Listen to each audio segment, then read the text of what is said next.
Hola, esto es Aquí América, la revista de la actualidad del continente de France 24.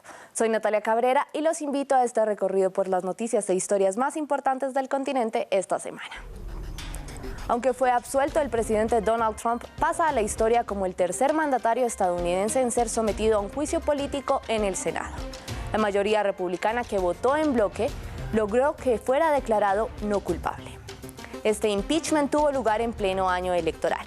La carrera a la Casa Blanca ya empezó con las asambleas ciudadanas o caucus en Iowa. El complicado proceso de votación estadounidense atrae a gente de todo el mundo e incluso se organizan tours políticos que permiten conocer la tradición histórica. 2 activistas ambientales fueron asesinados en México con pocos días de diferencia. Los hombres trabajaban para proteger a las mariposas monarcas de la deforestación en Michoacán. Y empezamos con la dramática semana que tuvo lugar en Washington. El presidente Donald Trump se negó a estrechar la mano extendida de la presidenta de la Cámara de Representantes, Nancy Pelosi, lo que nos llevó a nuestra imagen de la semana. Pelosi rompió su copia del discurso del Estado de la Unión del mandatario. Pero él continuó resaltando los logros de su administración en su discurso anual ante el Congreso, que parecía más un acto de campaña y que siguió luego de que la mayoría en el Senado lo declarara no culpable en la trama ucraniana. Andrés Mesa Muñoz nos lo cuenta. Con una victoria para Donald Trump, terminó el tercer juicio político contra un presidente en la historia de Estados Unidos. El Senado, después de haber juzgado a Donald Trump, presidente de los Estados Unidos, por 2 artículos de impeachment presentados en su contra por la Cámara de Representantes, y 2/3 del Senado habiéndolo encontrado no culpable de los cargos allí contenidos, ordena por lo tanto que Donald John Trump sea absuelto de los cargos.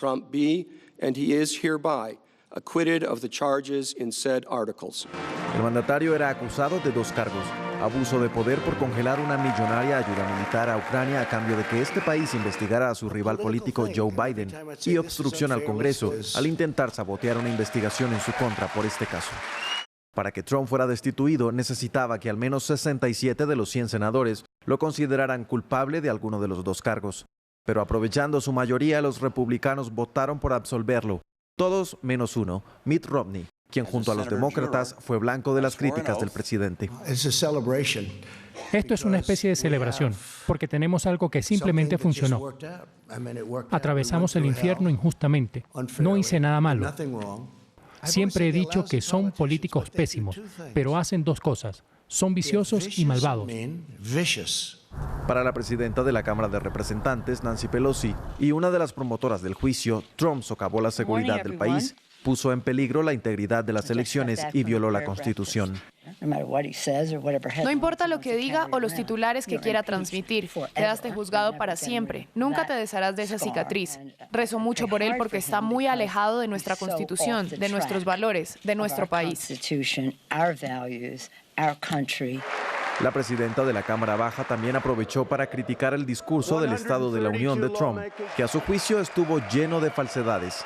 Durante dicho evento, ambos protagonizaron 2 incómodos momentos, cuando el presidente aparentemente le negó el saludo a Pelosi, quien luego se vio rompiendo una copia del discurso del mandatario. Y con esta absolución, Trump tiene la vía libre para la reelección. Los demócratas, por su parte, tienen un largo camino para recorrer por definir quién se enfrentará en las urnas al magnate republicano el 3 de noviembre. La carrera empezó el lunes en Iowa, que sorprendió no solo por la demora en los resultados, sino por el impulso que obtiene Pete Buttigieg, quien sería el primer presidente estadounidense abiertamente homosexual y además el más joven.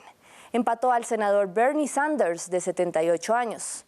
El complicado sistema de elección estadounidense atrae a curiosos de todo el mundo que intentan entender qué son los caucus, las primarias y las convenciones nacionales de los partidos. Esto ha incentivado a la creación de tours electorales, como nos lo cuenta nuestra corresponsal Mamen Sala. Gritan el nombre de su líder 2 días antes de que se celebren los caucus de Iowa.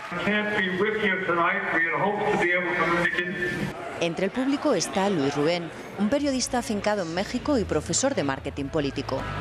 Ha venido 4 días a Iowa con un tour muy especial, una ruta política diseñada para conocer este complicado proceso. Como en el ágora griega, de los clásicos, pueden discutir en la tribuna los asuntos de todos.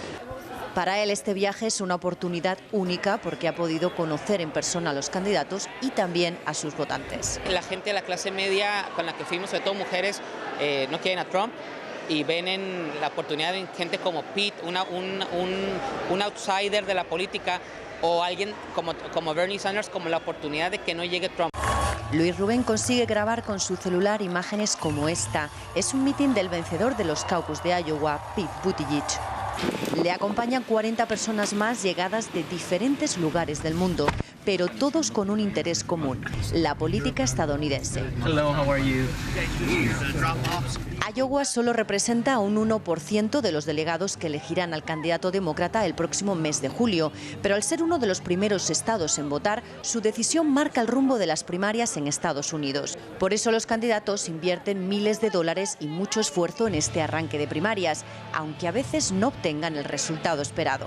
Luis Rubén no irá a New Hampshire para la segunda gran cita electoral en estas primarias, pero puede presumir de volver a casa habiendo conocido a las dos estrellas de unos caucus que nunca habían estado tan reñidos.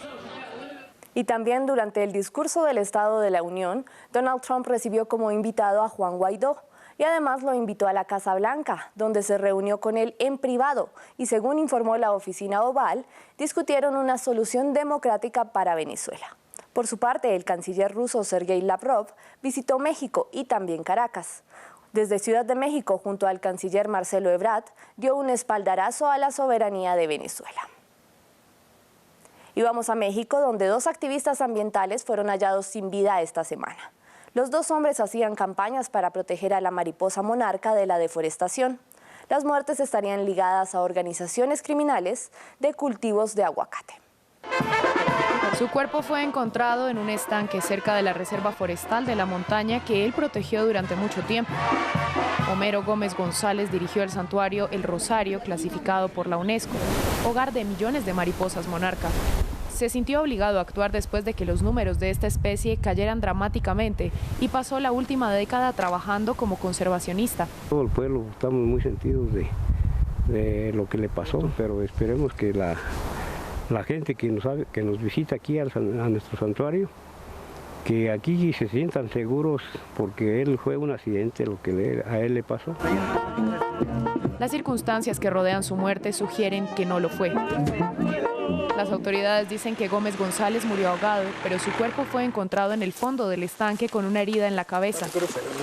El activista comunitario había estado luchando para mantener a los madereros fuera de la reserva de mariposas. Llena de pobreza y pandillas, la tala ilegal florece en la región para dar paso a las plantaciones de aguacates, el único cultivo legal que proporciona un ingreso decente. Dadas las circunstancias y los acontecimientos, la gente ahorita está asustada, está en la incertidumbre de no saber qué va a pasar, ¿no? Además de que pues, algunos dicen, bueno, si a Homero le pasó esto, si yo intento seguir sus proyectos, pues me va a pasar lo mismo, ¿no? Los lugareños dicen que antes de morir, Gómez González logró reforestar unas 150 hectáreas de tierra previamente desiertas. Pero la supervivencia de las mariposas monarcas sigue amenazada. Y solo 2 días después de que el cuerpo de Gómez González fue recuperado, otro activista fue hallado muerto en la misma área. Y más noticias del medio ambiente. El presidente de Brasil, Jair Bolsonaro, firmó un proyecto de ley que permite la minería en tierras indígenas protegidas. Los activistas se oponen a esta propuesta de campaña del mandatario y advierten que pone en peligro a las comunidades indígenas, que ya luchan contra la tala ilegal de árboles en sus territorios. Cumpliendo una promesa de campaña, Jair Bolsonaro desafió a los indígenas de su país. El presidente brasileño firmó un proyecto de ley que contempla permitir actividades mineras, agropecuarias y de generación de energía eléctrica en reservas nativas. Un grande paso. Depende del Parlamento, van sufrir presiones. El gran paso depende del Parlamento. Sufrirá la presión de los ambientalistas, esas personas del medio ambiente. Si algún día puedo, los confinaré en la Amazonía, ya que les gusta el medio ambiente. Y dejen de perturbar a los amazónicos en las zonas urbanas. Aquí, de dentro de las áreas urbanas. Según el gobierno, la propuesta incluye disposiciones para que los indígenas puedan ser consultados sobre diferentes proyectos, pero funcionarios de la administración Bolsonaro aclararon que estas comunidades no podrán vetar lo que esté autorizado en el Congreso. La ONG Observatorio del Clima instó a los parlamentarios a cuidar la legislación que reconoce a los pueblos indígenas como los primeros propietarios naturales de la tierra. Si se aprueba, el proyecto que transforma en ley lo que la Constitución de 1988 concibió como una excepción, conducirá a una mayor deforestación, invasiones de tierras indígenas y violencia contra estos pueblos. La mayoría de las tribus de Brasil se opone a la minería en sus reservas. Su negativa ha sido retada por la presión de mineros ilegales y de quienes practican la tala irregular de árboles, una situación que ha incrementado la violencia contra los integrantes de estas comunidades que custodian los bosques. Y Hollywood dijo adiós a una leyenda. Durante 7 décadas, Kirk Douglas iluminó la pantalla grande en numerosos roles, incluido el de un esclavo rebelde en el Imperio Romano y un conocido pintor neerlandés. Numerosos tributos se han rendido a la estrella de cine estadounidense, que falleció a los 103 años de edad. Su hijo, el también actor Michael Douglas, dijo que su padre deja un legado en el séptimo arte que perdurará por varias generaciones. Fue un ícono de la edad de oro de Hollywood. Kirk Douglas era conocido por su glamour, su talento, su longevidad y sus roles en el cine como Espartaco, el esclavo que se enfrentó al Imperio Romano. Con esa película del director Stanley Kubrick y su historia dentro y fuera de la pantalla en 1960, pues marcó el final del veto de Hollywood a presuntos artistas comunistas, después de que Douglas hiciera campaña para que el nombre del guionista Dalton Trumbo apareciera en los créditos de la película. Kirk Douglas, que eligió sus papeles con cuidado, protagonizó más de 90 cintas, desde historias de amor, pasando por filmes de vaqueros hasta dramas históricos. Igual que su esposa Anne Buydens, Douglas amaba Francia y el Festival de Cine de Cannes y hablaba francés con fluidez.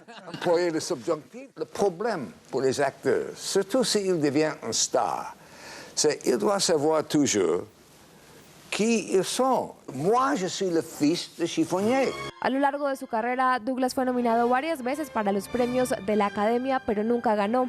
Finalmente recibió un Oscar por su trayectoria en 1996.